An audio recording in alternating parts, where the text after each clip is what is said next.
Hey there, and welcome back. I'm Dr. Vince Leone, executive producer and co-host of the Practice Builders podcast. With my partner in crime, Dr. Kyle Pankonin, we deliver proven strategies to help you grow fast, specialize with confidence, and build profitable staff-run practices. Let's go ahead and dive into today's episode now. Hello, and welcome to this episode of the Practice Builders podcast. My name is Dr. Vince Leone. And I'm Dr. Kyle Pankonin. This will be an interesting episode for you today. A lot of doctors out there are looking for ways to expand their marketing presence or just their awareness in their community, maybe to reach a broader audience. And so we have an idea that I think will resonate with you. So Dr. Vince will introduce our topic for today. Yeah, so this is how to start a podcast for chiropractors. And now, full disclosure, like we are not experts on podcasting. We don't have 1 million downloads or anything like that. All we're saying is that this has been helpful for us and that we think it could probably be helpful for you too. So we just want to walk through a high-level overview of what it takes to start a podcast, what you can expect from it, and some of the benefits that we've experienced. And so that's what I kind of want to go over first is, Dr. Kyle has his own podcast called Treat the Cause on Spotify, and he has, I think, like over 100 episodes. Isn't that right, Kyle?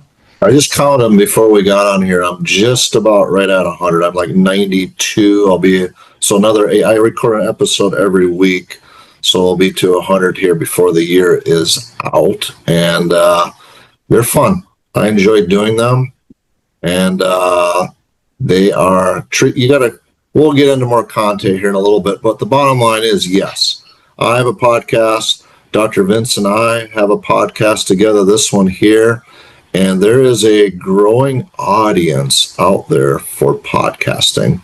I have people tell me quite frequently that they listen to podcasts when they're driving down the road or when they're in the shower or getting ready for the day and standing in front of the mirror. They're listening to podcasts. And so there's a growing market and a way you can reach more people if you have your own podcast. That's bottom line. So Dr. Vince will kind of go into some of the nuts and bolts of a few things you may want to consider as you look to potentially start your own podcast.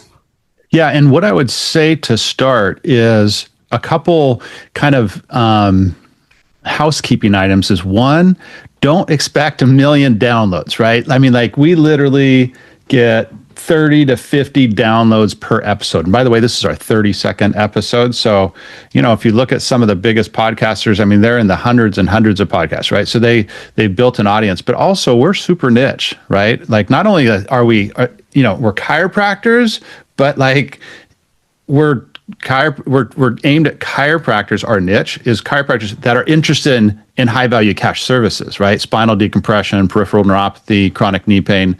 We're not trying, and there's only 60,000 chiropractors in the US, maybe another 10,000 in Canada. So there's not like a ton. It's not a huge market, right? What's called a TAM, total addressable market. Whereas if you're Joe Rogan, well, you're pretty much all males, right? Or if you're a cooking show, like everyone interested in cooking, that's a massive total addressable market. So you would,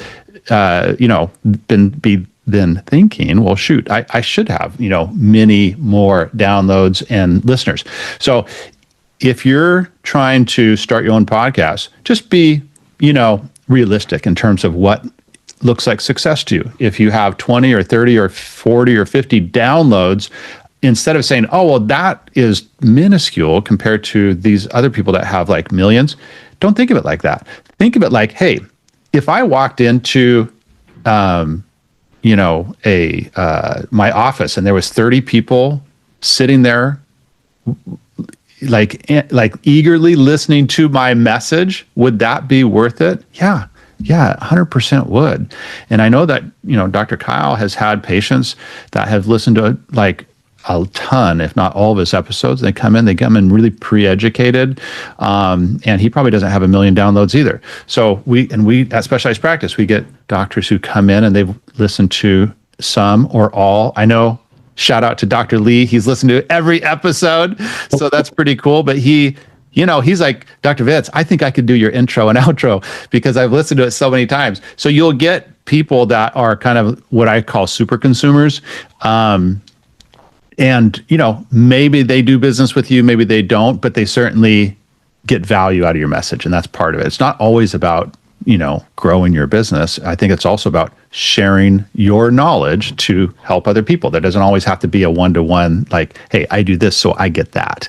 I think if you're going to do a podcast in particular, it should be first and foremost because you want to share your information, share your knowledge, share what you have learned in your journey, because you're going to help people, right? There's benefit in doing that alone.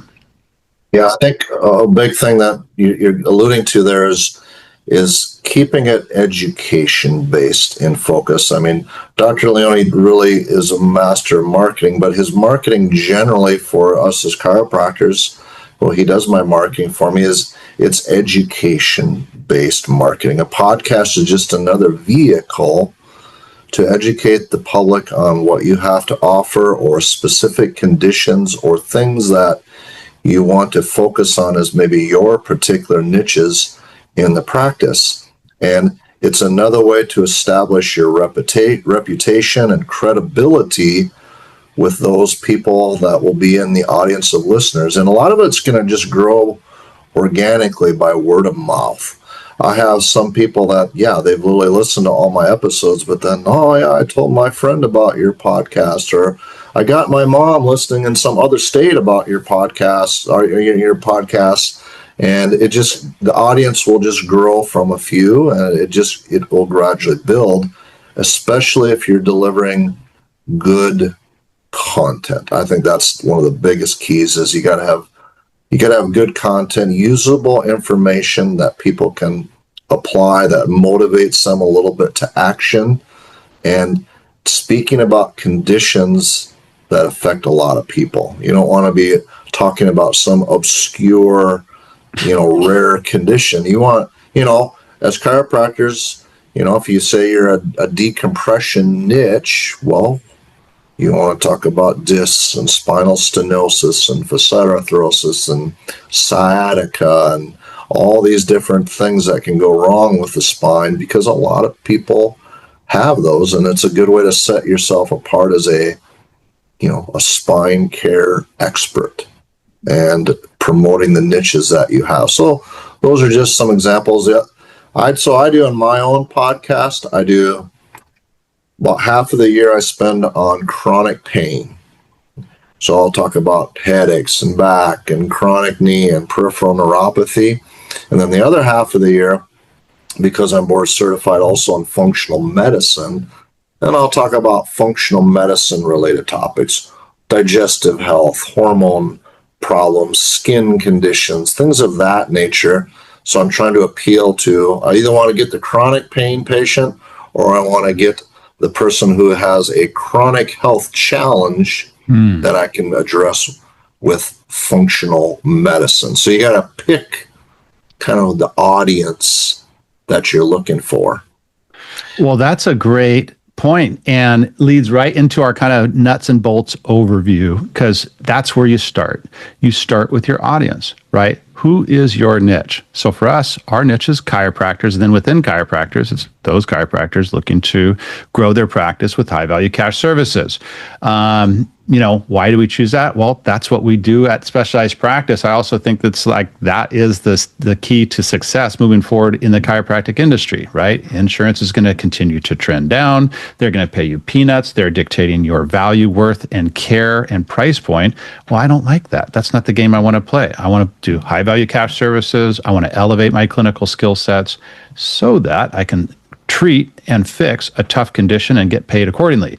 That is our whole ethos at Specialized Practice. So what is your ethos? What is your principles? What is your mission at your practice? Who are you trying to help? So if it's chronic back pain patients, that's a great niche, right? There's 100 million people that suffer from back pain in the US every single year. About 10% of those are chronic in nature. So you still have a large market, even if you're going after disc patients, 10 million people a year. So Who is your niche? That's who you want to think about first. Who am I going to make this for? Who am I going to be speaking to? And by the way, it doesn't need to be a 44-year-old housewife with 2 kids. Like, no, don't get that specific. It's like, hey, 45 to 65-year-old individuals, okay, who are suffering from chronic neck or back pain. That would be a great niche because they have the problem. They typically have the disposable income.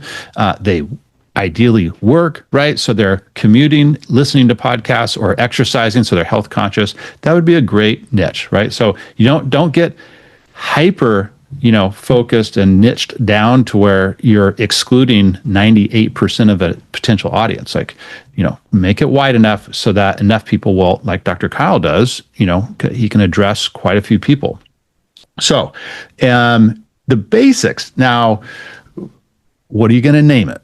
Right? Try to get ideally, like I really like Dr. Kyle's Treat the Cause. Great name, but you're going to need a name that is obviously tied to what you're going to talk about. And then you're going to need some gear, right? Very simple gear. I like this Shure microphone that I got. I think it's a couple $100. It really works well. You get a little stand for it.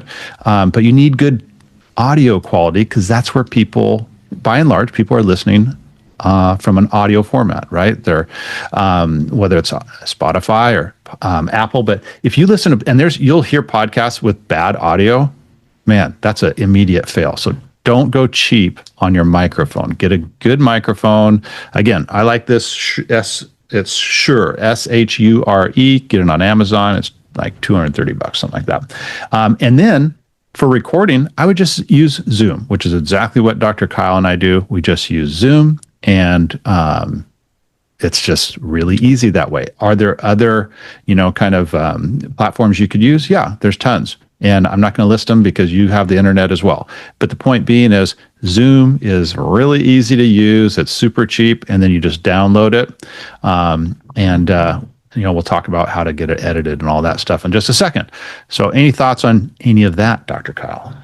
Well, the big thing is it doesn't take a lot of money or to start a podcast. It's not like you're investing thousands and thousands of dollars to start up a good quality mic. It's a couple $100. You hook it up to your computer and you got Zoom, or sometimes I use Audacity as one I use. Nice. And it's not a big investment. Really, it's just an investment of a little bit of your time. So and you got to make sure that you got to put together some good content and deliver it in a meaningful way so that it's engaging to the audience. And if you have a good topic and a topic that will resonate with a broad scope of people, hey, you're in business and you're off to the races. And I actually enjoy recording podcasts. Even if I only have 20 or 30 or 40 or 50 people that end up listening to an episode, but you're speaking directly to that person. I mean, when else do you get a chance to do that? Certainly don't any other place with a newspaper ad or anything like that. So it's direct to that person, and you can really impact people with your message. Hey there, it's Dr. Vince. And if you're getting value from this episode, please make sure to hit that subscribe button so you never miss an episode. And if you know another doc who's ready to grow their practice, share this with them. It might be exactly what they need right now. Thank you in advance. And now back to the show. 100%. And I think it's a tremendous opportunity. Now, that being said, if you haven't optimized Facebook and Google, you're trying to grow your practice and you haven't optimized those 2 online platforms yet, dude, then you're putting the cart before the horse. You should go back and, figure those platforms out first, because you're going to get way more traction faster. And are you going to pay for it? Yeah, you're going to 100% pay for it. But the point being is, if you're trying to grow your practice, this is a nice channel, but it's a slow channel, right? This is the tugboat. If you want the speedboat, that's Facebook and Google, right? That's where you're going to put $1 in and get $5 out if you know what you're doing. But So you need to figure out, where does this come? Like, there's sequencing, right? In terms of growing a practice, what makes the most sense sequencing to grow the practice? Well, Dr. Kyle, for example, he does Facebook. Do you do Google? I can't remember. Do we do A little bit. A little bit of Google?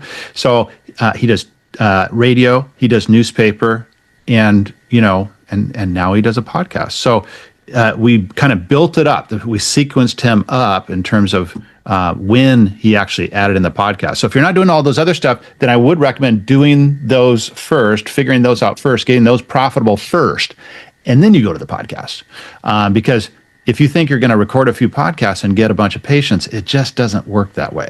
It doesn't. And now, long term, like I look at it's an investment. It's going to pay dividends over time, but it's not going to pay dividends right now. So just keep that in mind. Now, we talk about banking episodes. So when Dr. Kyle and I started, did we record 5, Dr. Kyle, or something like that? I thought it was a little closer. It was between 5 and 10 episodes that we recorded. Yep. Exactly. So point being is, we record several, right? 5 to 10. So we had a bank, right? We did a batch recording. So we had several in the books as we kind of figured things out. And so we always try to record on Fridays. That's always, Fridays at, 12 Pacific.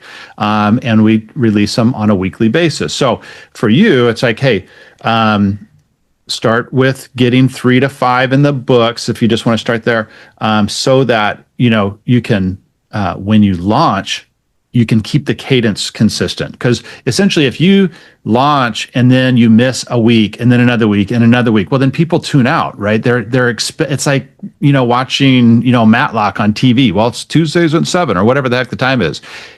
If they're going to listen to you and they really enjoy you, then they want to come back and continue to listen to you. So you got to be consistent, and don't talk forever. Chiropractors, I've noticed this, Dr. Kyle, we tend to talk a lot. Have you noticed that? We do like to talk. We must think we have so much to share that, they'll never get tired of hearing us. And no. I know I'm guilty. No, not at all. I usually try to keep mine to no more than 25 minutes for my own treat the cause. I actually keep everyone basically exactly the same, right at 25-minute mark. And that's most people, if they got a window of time, they usually can spare, a half hour or a little bit less. Yeah. And the other thing with banking the episodes is if you only have one episode in there, they listen to that, well, they're done. If they like that episode, they want to sometimes listen to more right away. Because a lot of people will listen to these podcasts when they're driving down the road. I got 3 hours in the vehicle coming up. What am I going to listen to?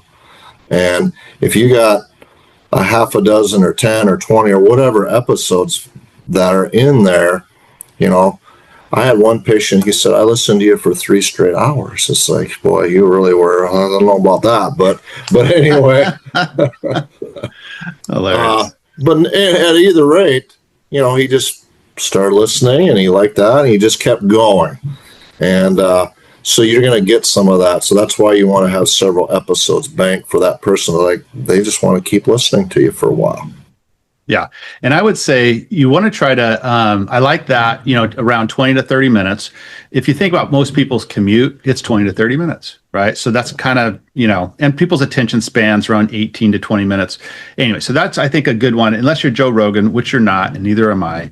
And, he goes for 2 hours. Well, that, he has the biggest people on the planet on his podcast. So people want to listen to them. People don't want to listen to us for hours. So 20 to 30 minutes, I think, is perfect. You always start with your hook, right? Hey, today we're going to talk about blank, just like Dr. Kyle did at the beginning of this. And then you give your, the whole podcast, try to have a structure to it, and always have, some key takeaways. Like we're going through these, kind of key takeaways, how to set up your podcast.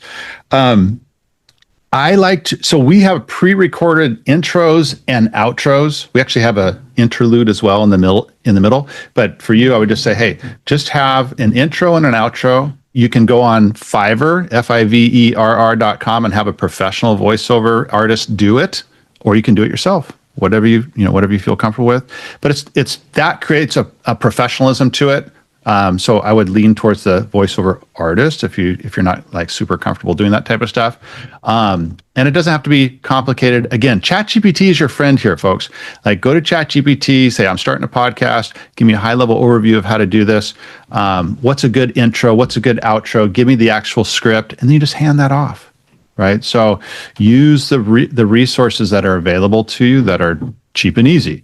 Any thoughts on that, Dr. Kyle?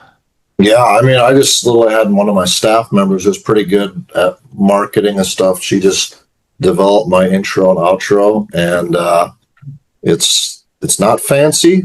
Doesn't have to be fancy, but it needs to be just mildly catchy and get the basics of that information that you want.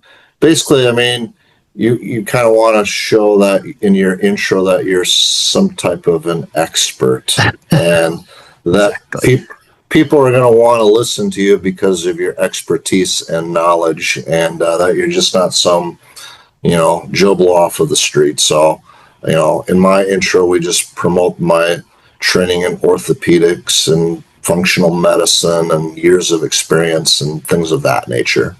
Perfect. And then ideally you have someone else edit it for you. And now it's very easy to edit it. I have my VA edit this particular podcast. She does it through veed.io, veed.io. All these tools, by the way, guys, are like $20 a month. So they're not expensive and very easy to do. But ideally you are outsourcing this. You could outsource this to someone on Fiverr as well.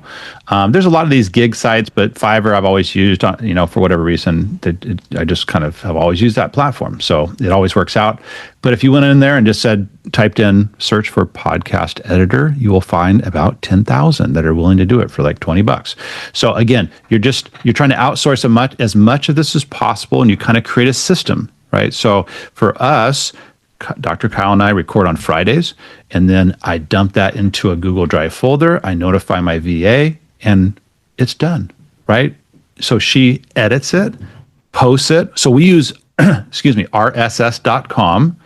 And then RSS, once you upload it to RSS, it then pushes it out to Spotify, Apple, YouTube. So that's but anyways, so all we do is record. We get on, we record, and then it goes to the VA. She's going to edit, put in the intros, the interlude, the outro. Then she uploads it to RSS. Then that pushes it out to the different distribution channels. Then she emails our email list and say, hey, new podcast is up. So that's where you kind of want to get to the point of where you are just recording, and you have a system set up in place to where you're just then handing it off, and they will do the minutia.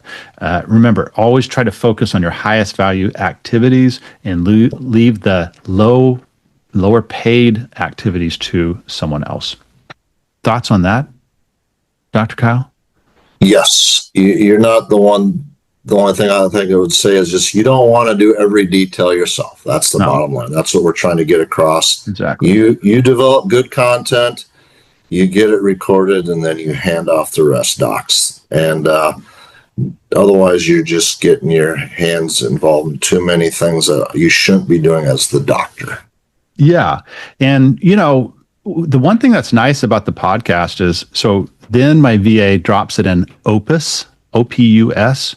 So if you just Google Opus clips, so you drop it in there, and then Opus, like the AI, cuts it up into 30 to 90 second little clips and puts in the subtitles.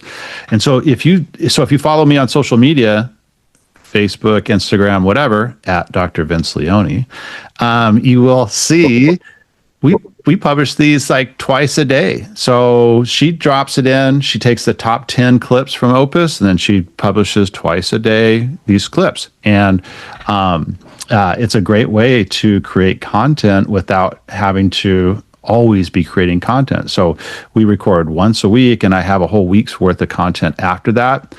I think some people may say, well, you should vary your content and blah, blah, blah. It's like, well, okay, but I only have so much time in the day. I don't really want to be a content creator personally. But I do like doing the podcast. So if you want to, anyways, point being is you can repurpose your podcast. And then I also post then to YouTube. So now we have it on Facebook, Instagram, and YouTube. We have the clips in YouTube Shorts. We have the long form podcast in YouTube playlist. So again, you kind of want to get it everywhere. So you kind of want to start becoming a promoter of your podcast once you have created it. Yep. The more touches, the more people you get it out to, the more platforms, the better. And it's just like marketing with anything. You get a few people from this basket and a few people from this basket and a few from another, and over a course of a month, it starts to snowball and add up. And this is no different than that. And like we said, you're not going to get boatloads of new patients from podcasting, but if you have a good Facebook campaign and a newspaper campaign and you're on the radio and now you got a podcast, and each of those buckets you're drawing in 2 or 3 or 4 people every month, along with referrals and word of mouth, that adds up. And, I mean, that's a great point, because that's what I covered at the summit, the Decompression Summit certification, that if you weren't there, man, boy, you missed out, because it was amazing. And we are set for September 26th, the weekend of the September 26th, 2026. Already got the contract at the Omni Hotel. But this is what I covered in the 7 pillars to preeminence, right? So how do we create preeminence? How do we create or dominate a market? Well, this is one of the 7 pillars, is utilizing all these different avenues. But the point being, with Dr. Kyle saying, is we just don't want one channel in terms of marketing to be the hero, because what if that hero gets shot? You know what I'm saying? So one is the worst number in business, because if it goes away, then you have 0. And 0 sucks. So you want to have multiple channels of marketing, so that if one doesn't perform one week or 1 month, no big deal. You got 4, 5, 6 others. And again, so this is just one channel. And again, it's a slow build. And so the key is consistency. And that's another thing, Dr. Kyle would say, hey, think about how often you can realistically record. If it's not once a week, that's okay. You could do biweekly, you could do monthly, but whatever it is, pick it and stick with it, because the consistency is the key. Yep. If you're developing an audience and you get some followers that are listening to your content, they're going to expect that new episode. If you're doing it every week, they're going to start expecting it every week. And so you got to be, consistency is the key word there. A couple other things I would mention is that you can just promote that you're doing a new podcast to your existing patient base. So in our office, every month we send out 2 emails to our patient base. It's called Did You Know series. But many times in those, I'll just put a little snippet in the end of the email that, hey, we have a podcast and you can listen to our podcast. And then, of course, your own clinic Facebook page. Well, some people follow that. Well, you can put your podcast recordings on there as well, or at least announce that you have a podcast. And then we have, Dr. Vince is doing some marketing for me with ours, where we have a little Facebook campaign that just is promoting our podcast, just driving traffic to it. And so those are just some simple strategies that you can use once you got some episodes banked, and okay, now we're going to launch the podcast. How are we going to let people know about it? Those are some simple strategies. And that was perfect. I think, you covered that great. It's like, you don't need to take out TV advertisements that you're launching your podcast, but just internally to your patient base, email, signage. I feel like doctors kind of miss some of these simple things. For most of you doctors, you have between 150 to 300 people going through your office every single week. Why would you not have signage? Why would you not have emails? Why would you not have flyers? promoting stuff like this or workshops or whatever. We can go into all that, but that would be a very easy way to promote internally with signage, emails, and just word of mouth. And then, yes, if you want to put a little bit of money behind it, I think we're only doing a couple $100 a month or something like that to promote Dr. Kyle's podcast, but it gets traffic to it, So, and it's obviously working because he's getting patients from it. So I think, I feel pretty good that we covered it, kind of soup to nuts. Again, to dive into this more and get the actual, all the, individual like resources and what you need to do. I think ChatGPT is your friend in that regard. It will give you, but those are the tools we use. So we talked about the Shure mic for good audio. We talked about Zoom to record. We talked about RSS to publish. And then we talked about having a VA to edit and distribute the content. So not super complicated, maybe a little overwhelming in the beginning, Dr. Kyle, but once you kind of dig into it and get your hands a little dirty in the beginning, so you kind of figure out how to do it all, after that, it's just easy. And you, again, systemize it and then delegate. And then it's all you're doing is delivering the knowledge. And I think, doctors that have been in practice for 30 years and they specialize in a particular condition, they have knowledge to share. And I think people want to hear it. So, any last words of wisdom there, Dr. Kyle? Just have fun with these docs, and if you develop these, have fun with them. If you get across to your audience that you're actually having fun, you have some passion behind it, you enjoy doing it, and that goes right through the microphone, right to the listener's ears, and you need to have a little heart and passion and soul behind it. That's the final piece of advice I would give. And like Dr. Vince says, most of the rest of this you can delegate out and takes a little bit of legwork to get it going. And you'll be surprised, I think, docs, how many people will start listening over a period of time, and you'll become a little local celebrity. Wise words from the man himself. I love it. And I don't think there's any substitute for passion. If you're kind of going through the motions, it's not going to work. You gotta have some passion for what you do. And that's what draws people to you. It's energy, right? And so, with that, let's go ahead and wrap it up. And we hope that this has provided you guys value, you guys and gals out there. And think about this, maybe you put this on your Q1 to-do list or your rocks, right? But again, it's all about sequencing. Make sure you have the other things set up properly first, and then this kind of goes towards the tail end of your kind of marketing arsenal, or what we call our 7 pillars of preeminence. So again, for Dr. Vince and Dr. Kyle Pankonin, we hope that this has been valuable for you, and we'll see you all on the next episode of the Practice Builders Podcast. Hey, it's Dr. Vince again, and hope you enjoyed that episode. And if you're ready to grow your practice fast with high-value decompression patients, then the Decompression Accelerator could be a phenomenal option for you. This is our 90-day sprint to help you scale with proven systems, staff-driven protocols, and full marketing support, and it's all guaranteed. Spots are limited. Head to www.decompressionaccelerator.com to learn more.